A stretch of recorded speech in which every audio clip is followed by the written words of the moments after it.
You guys know what this represents? Tell us, sir. I don't know, maybe it's the calm before the storm. What's the storm? Could be the calm before the storm.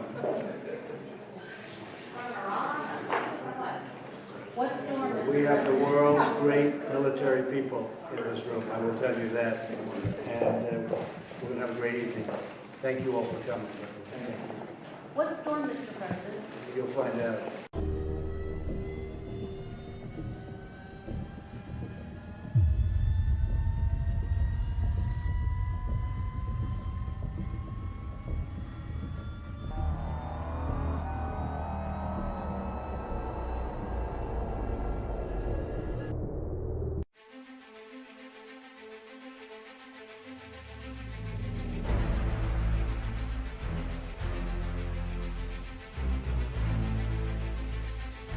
Welcome everybody to Rapture Watch for October the 7th, 2017, and we have quite a lot to talk about. Obviously, that ominous message from Donald Trump, calm before the storm. What does that mean? Well, we know that he has two things going on right now. We have an Iran deal, nuclear deal, that I suspect he will be backing out of. He will not want to continue that deal. It was a bad deal. And we also want to protect Israel, and Iran is out for Israel, and it is getting to a point where any day now, Ezekiel 38 can break out in Israel. We also know North Korea, that whole situation is coming to a head. We have Russia that is really not helping matters. We know that Russia is going to be backing North Korea. Also China. They say that they will not get involved if North Korea strikes first, but either way, they're going to back North Korea. Same with China. The United States, obviously, has had the war in Korea, 1950. Russia and China both supported North Korea at that point in time.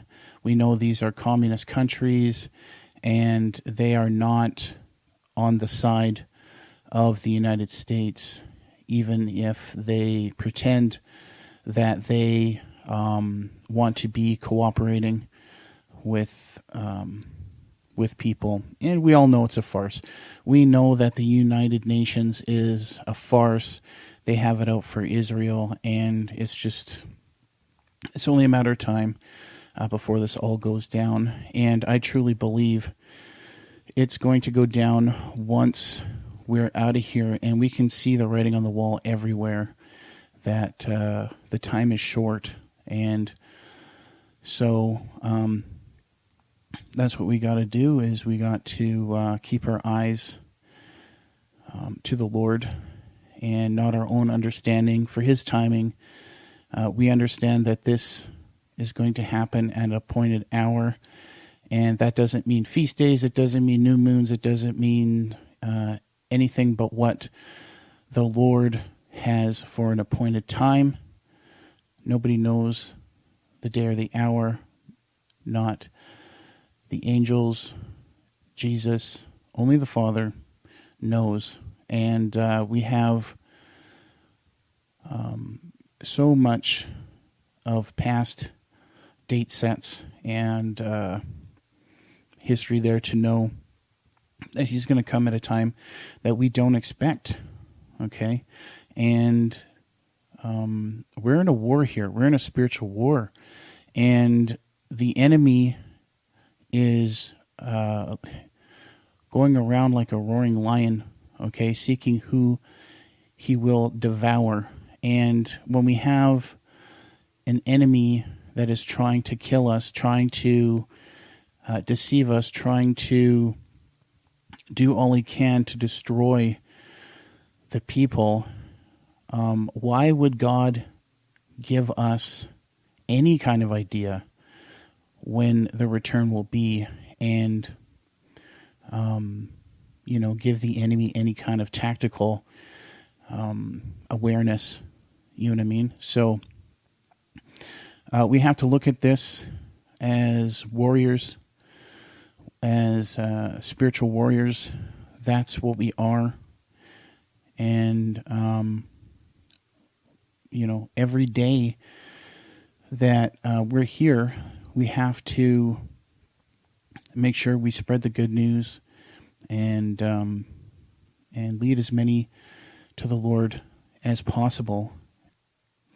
See, the only good thing about all of this craziness that's going on around the world, all of these threats of war, destruction, chaos, all of the natural disasters, all of the absolute chaos, the only good thing is that we can lead people to the Lord, because people usually don't seek God unless there is pain and suffering. Even people who are saved, and I'm speaking of my own testimony here. I was saved when I was 17 and, went back into the world, was not walking with the Lord, and every time I would get sick in the hospital, be in a situation where I had to cry out to the Lord. And that's when a lot of people, unfortunately, when they're at rock bottom, is when they call it to the Lord. So being the time that we're in right now, this is the perfect time for us to gather in the last of the crops. The laborers are few, and we have to pray for each other as well. We have to pray for strength and encouragement. I know a lot of us are on our last legs here, and we're feeling like we can't go on. And I got to tell you guys that no matter what we are going through, that these people who are left here are going to be going through a lot worse. And it's selfish on our part to constantly be thinking about, our own situations. And so what we can do is pray for strength for one another. So please pray for the saints, all of us. Pray for me. I pray for you.